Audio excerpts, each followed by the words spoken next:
वचन के अनुसार परमेश्वर ने औरत को आदमी का उसके साथ मेल खाने वाला साथी बनाया। वर्जित फल खाने के बाद आदम ने परमेश्वर के सामने औरत को ही दोषी ठहरा दिया। क्या सारा दोष औरत का ही था? और क्या उसके ऊपर नए नियम में जो भी प्रतिबंध लगाए गए हैं सब उसी पाप के कारण ही हैं? आज हम इसी विषय पर चर्चा करेंगे। पहले सुनते हैं परमेश्वर का वचन। परमेश्वर का वचन हमने पौलुस रसूल की तिमोथियस के नाम पहली पत्री उसका दूसरा अध्याय उसकी 8वीं आयत से आगे लिया है। यहाँ इस प्रकार लिखा है, इसलिए मैं चाहता हूं कि हर जगह पुरुष बिना क्रोध और विवाद के पवित्र हाथों को उठाकर प्रार्थना किया करें। वैसे ही स्त्रियां भी संकोच और संयम के साथ सुहावने वस्त्रों से अपने आप को संवारें, ना कि बाल गूंदने और सोने और मोतियों और बहुमूल कपड़ों से, पर भले कामों से, क्योंकि परमेश्वर की भक्ति करने वाली स्त्रियों को यही उचित भी है। स्त्री को चुपचाप पूरी अधीनता से सीखना चाहिए।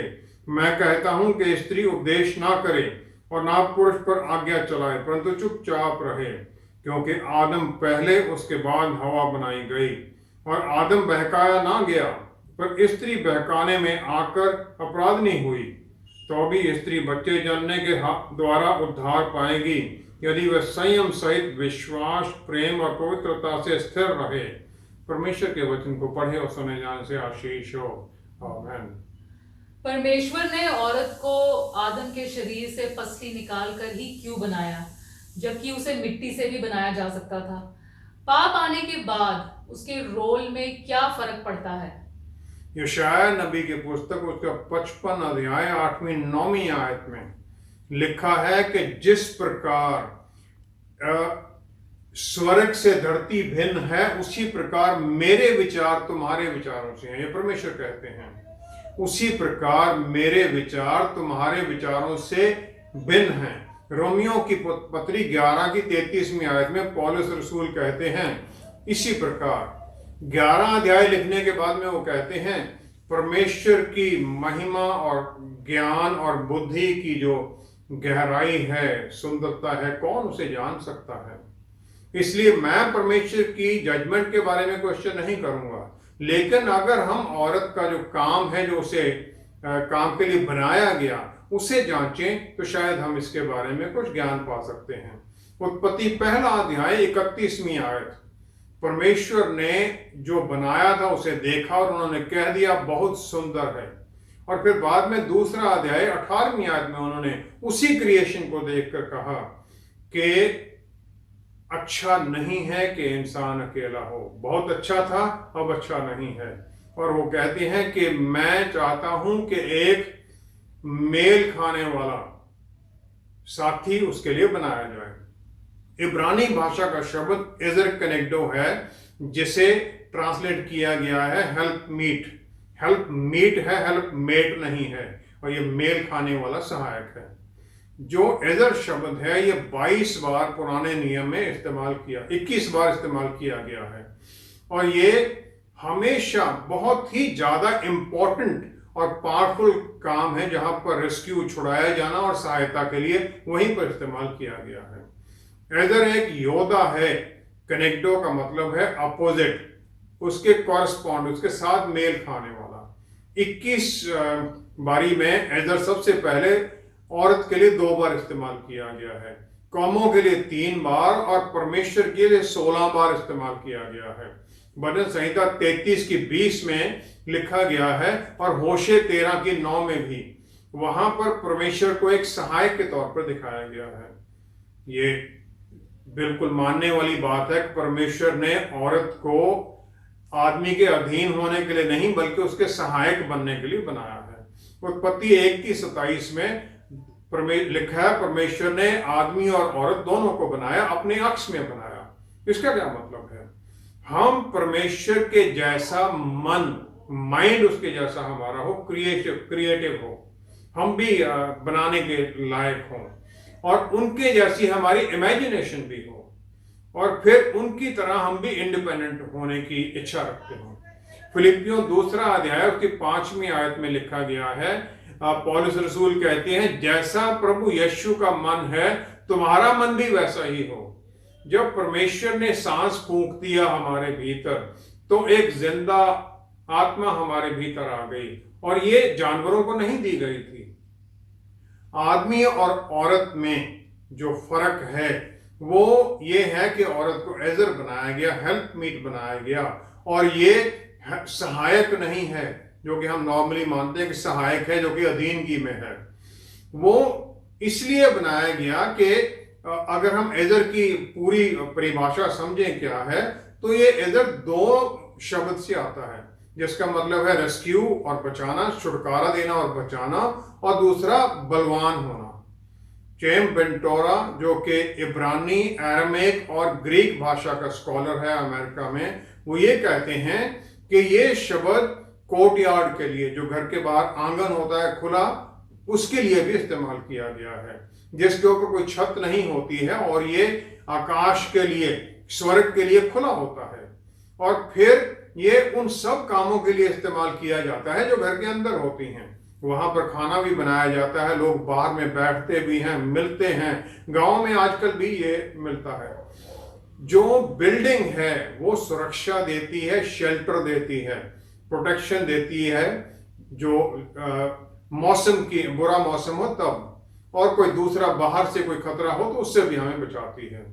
जो हेल्प मीट है, जो सहायक, मेल वाला सहायक है, ये औरत, ये स्वर्ग के लिए खुला है, और जो स्वर्ग से रेवलेशंस आती हैं, प्रकाशन आते हैं, वो पाने के लिए औरत को बनाया गया, और आदम को बनाया गया ताकि वो सुरक्षा और सिक्योरिटी दे। और फिर इसके साथ हम जानते हैं परमेश्वर को मिलाने के लिए उसे बनाया गया, ताकि आदम परमेश्वर से उसके द्वारा मिल सके। इब्रानी भाषा का शब्द है बुरा, जो मतलब अलोन जो है ना, अकेला होना, उसका शब्द है बाद, और ये रूट जो शब्द है बदाद, उससे आता है। इसका मतलब है अलहदा हो जाना और आइसोलेट हो जाना या पीछे छूट जाना। होशे 8:9 में यही शब्द इस्तेमाल किया गया है कि जिस प्रकार एक जंगली गधा होता है वो अकेला हो जाता है, किसी के साथ मिलता नहीं है, ये अकेलापन उस प्रकार का है। आदमी का मिलाप सिर्फ परमेश्वर के साथ था, और वही उनका काउंटर पार्ट है, क्योंकि उसी से तो हमें बनाया गया, उसी के अक्स में बनाया गया। और परमेश्वर से अलहदा हो जाना, अलग हो जाना, ये अकेलापन है, जो वहां परमेश्वर ने कहा आदमी अकेला होना अच्छा नहीं है। और औरत को ये जो गैप आ जाता है परमेश्वर और इंसान में, उसे पूरा करने के लिए बनाया गया है। फिर परमेश्वर ने वो मिट्टी को इस्तेमाल क्यों नहीं किया जिस प्रकार इंसान को बनाया गया था? औरत को एजर बनाया गया है, जो कि आदमी की मेल वाला सहायक है, और ये उसका अपोनेंट नहीं बनाया गया है, इंडिपेंडेंट नहीं है, सेपरेट, दोनों एक दूसरे को पूरा करते हैं। अगर उसे मिट्टी से बना दिया जाता तो वो एक अलग एंटिटी बन जाती, जो कि सहायता करने वाले की बजाय उसके खिलाफ खड़ी हो जाती, और उसी हड्डी, उसी मांस से बनाया वाला ही इस काम को पूरा कर सकता है। उसका विचार वैसे ही हो, प्यार वैसा हो, और इंसान के जैसी उसकी पर्सनैलिटी भी हो। फिर तो इसलिए पहले औरत को बनाया गया ताकि वो आदमी को परमेश्वर को देखना और उन्हें समझने में सहायता करे, ताकि इस रिश्ते में एक हार्मनी, एक बराबरी, मिलाप बना दे। दूसरा ये है कि उसे बनाया गया कि वो जब तकलीफ का समय हो वो सपोर्ट करे और छुटकारा देने के लिए आदमी के साथ खड़ी हो। शैतान ने आदम को क्यों नहीं, औरत को ही क्यों पकड़ा? पहला कुरिन्थियों 11वां अध्याय 7वीं आयत में पौलुस रसूल कहते हैं, औरत इंसान की महिमा है, ग्लोरी है। इसका मतलब, ग्लोरी का मतलब होता है इनहेरेंट, उसके जो अंदरूनी, उसकी जो अपनी वैल्यू या उसका वेट या उसका वर्थ क्या है, उसका वजन क्या है, जिसे हम बोलते हैं वेट ऑफ ग्लोरी। इसीलिए फिर इसे कहा गया, पौलुस रसूल कह देते हैं 2 कुरिन्थियों 4:17 में, जो और फिर वो उसे बढ़ाती है। इंसान की महिमा औरत है तो उसकी महिमा में बढ़ोतरी करती है। दूसरा, शैतान हमेशा परमेश्वर ने जो किया है उसको उल्टा करने की कोशिश करता है। पहले इंसान को बनाया गया था, उसके बाद औरत को बनाया गया, इसलिए उसने पहले औरत को चुन लिया। ताकि वो सब कुछ उल्टा दे। तीसरा ये है कि आदमी की जो आत्मिक सुरक्षा की दीवार है वो औरत है, एजर है, और उसके बिना आदमी को छुआ भी नहीं जा सकता था। इसके बारे में हो सकता है लोगों के भिन्न विचार हों, लेकिन यही मेरा ख्याल में यही कारण है कि आज चर्च के अंदर औरतें ज्यादा होती हैं और आदमी कम होते हैं, क्योंकि औरत ही परिवार को एनकरेज करती है ताकि वो वचन में और विश्वास में और आत्मा में चले, आत्मा की बढ़ोतरी में चले। क्या इसके पाप के बाद में उसके काम में कोई फर्क पड़ा? उत्पत्ति 3:13 में ये परमेश्वर पूछते हैं औरत से कि तुमने ये क्या कर दिया।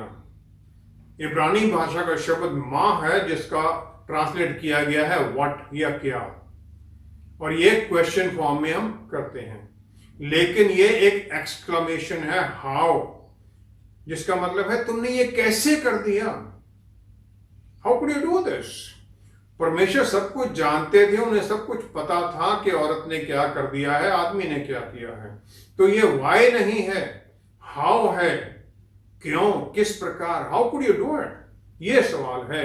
क्योंकि उसे फिर परमेश्वर ये बताते हैं तुम्हें पता होना चाहिए था इसके कॉन्सिक्वेंसेस क्या होंगे, और फिर उत्पत्ति 3:16 में वही उसका रिजल्ट परमेश्वर बता देते हैं कि उसके तुम्हारे काम से तुम्हारे फ्यूचर में, भविष्य में क्या होने वाला है।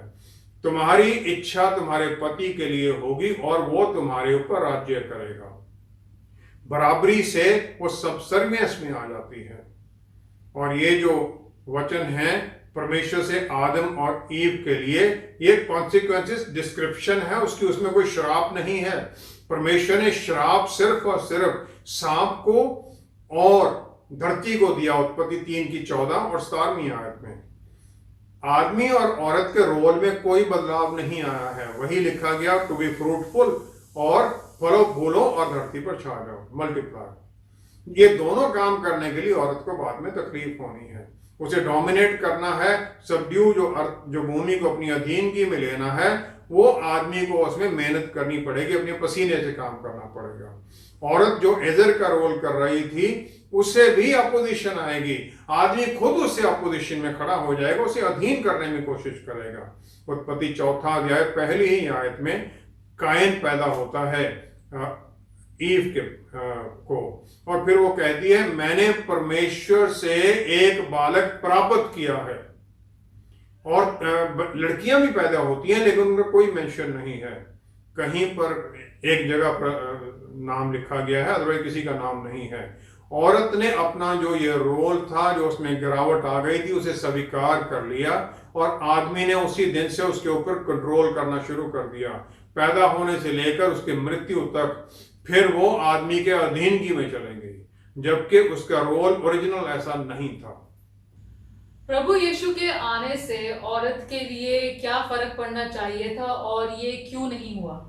मलाकी नबी का जो पीरियड है उससे प्रभु यीशु के आने के समय तक तकरीबन 400 साल का समय है, और प्रभु यीशु के आने के बारे में वो मलाकी को बताया जाता है कि 4 अध्याय 5वीं आयत में कि छुटकारा देने वाले परमेश्वर के आने से पहले एलिया नबी आएगा, और एलिया नबी का काम यूहन्ना बपतिस्मा देने वाला पूरा करते हैं।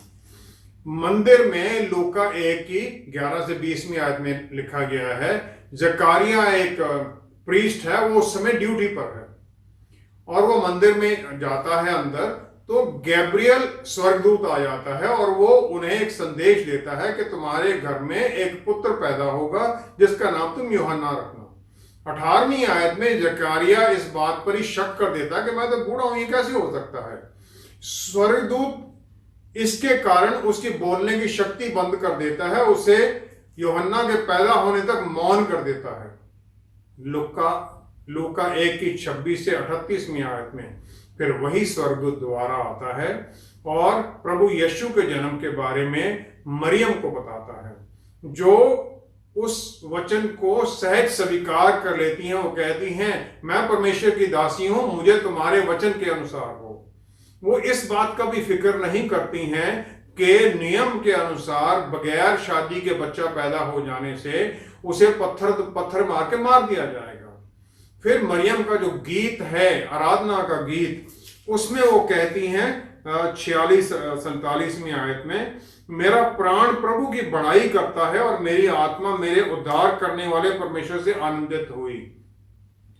एक औरत ने पहले ये मैसेज पाया कि छुटकारा देने वाला आने वाला है, और फिर एक औरत ही है एलिजाबेथ जो यूहन्ना बपतिस्मा देने वाले की माता है, उससे जाके मरियम सुनाती हैं और वो जान जाती है, आनंदित होती है। मार्कुस 10वां अध्याय 2 से 12वीं आयत तक। एक औरत को डाइवोर्स कर देना छोटी छोटी बातों के लिए आम हो गया था उस समय में। तो फरीसी सदूसी प्रभु यीशु के पास आते हैं कि डाइवोर्स करना सही है क्या, मूसा ने जो लिख के दिया है। प्रभु यीशु कहते हैं जिसे परमेश्वर ने एक कर दिया दोनों को, उसे इंसान अलग ना करे, ताकि औरत का दर्जा बना रहे। प्रभु यीशु की जो मिनिस्ट्री है ये इसके लिए है कि जो हमने खो दिया वो दोबारा हम पा सकें, और ये पाप के छुटकारे से कहीं ज्यादा है। औरत का जो स्टेटस था वो आदमी के बराबरी पर वो लेके आते हैं। उनका जन्म से पहले औरत को पता चलता है, उनका सही पहचान भी औरत को ही पता चलती है, और वो भी वो औरत जो कि सामरी है।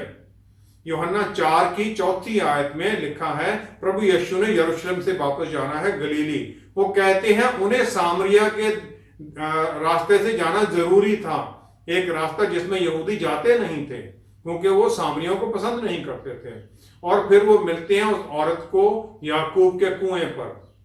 14वीं आयत में फिर वो औरत ही है जिसे पहले ऑफरिंग मिलती है, वो जीवन देने वाला जल, जो कि उसके हमारे पाने के पश्चात में हमारे भीतर सोते की तरह उमड़ पड़ता है अनंत काल के जीवन के लिए।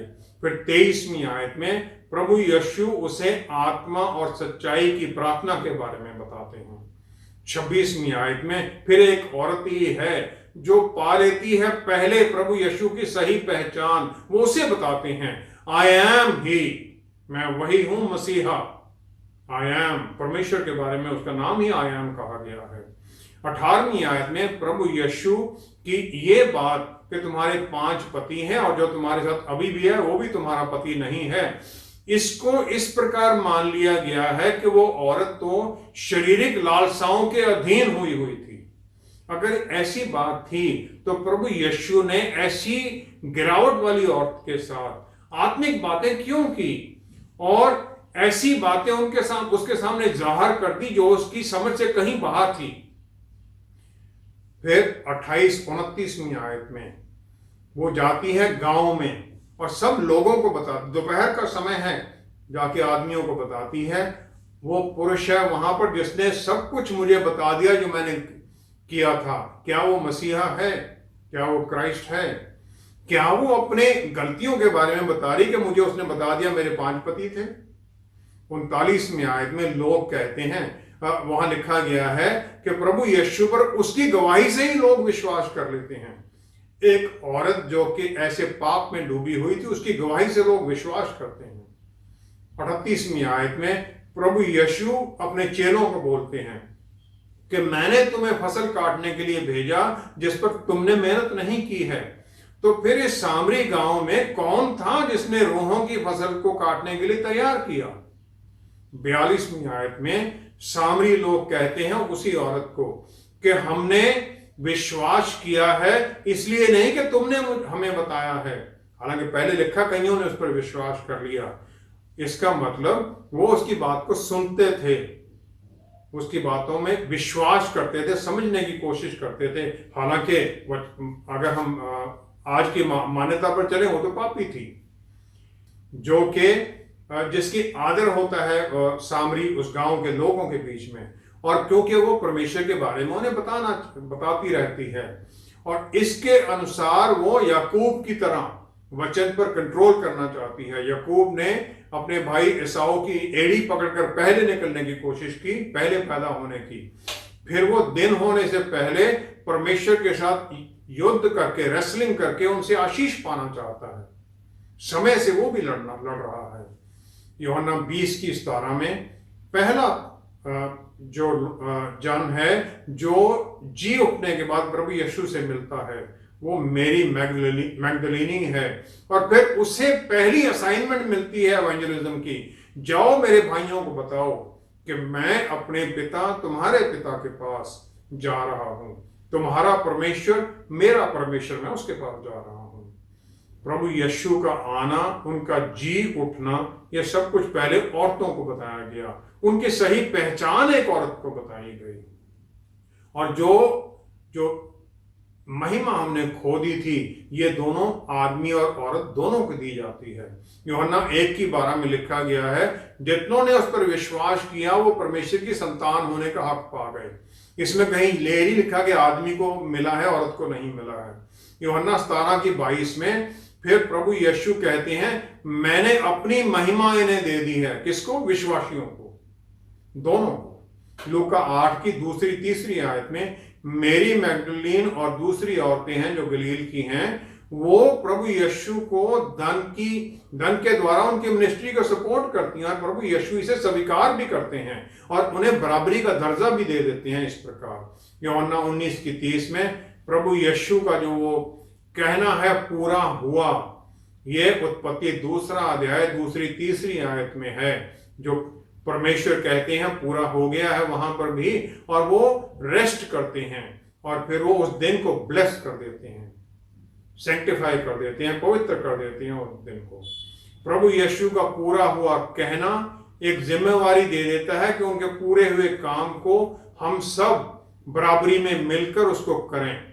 लेकिन आदमी ने इसे अपने ऊपर पकड़ लिया कि मेरे लिए है ये, और सब कुछ उसने अपने लिए बटोर लिया, औरत को अपना सबऑर्डिनेट पार्टनर बना दिया, जबकि परमेश्वर की ये इच्छा नहीं है, ना बनाने के समय पर, ना दोबारा जीवन देने के समय पर। उन्होंने उसे बराबरी के लिए बनाया है और बराबरी में ही उसे काम करना है।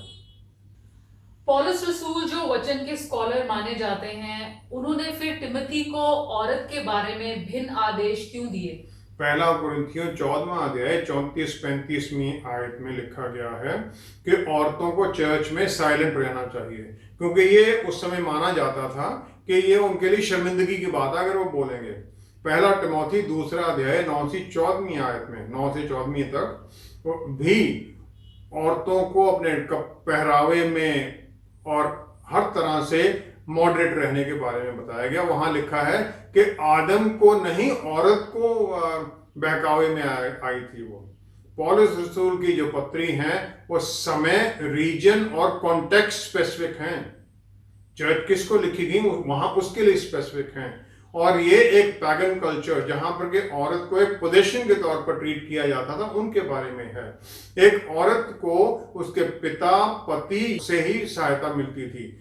इसी कारण से पौलुस रसूल कहते हैं कि ये इस तरह की रिस्ट्रिक्शंस बनी रहें, ताकि जो उनकी सही टेस्टिमनी है कहीं वो खराब ना हो जाए। गलातियों 3:28-29 आयत में, विश्वासी चाहे आदमी है चाहे औरत है, प्रभु यीशु में एक है। हम उत्तराधिकारी बन जाते हैं अब्राहम के उस वाचा के।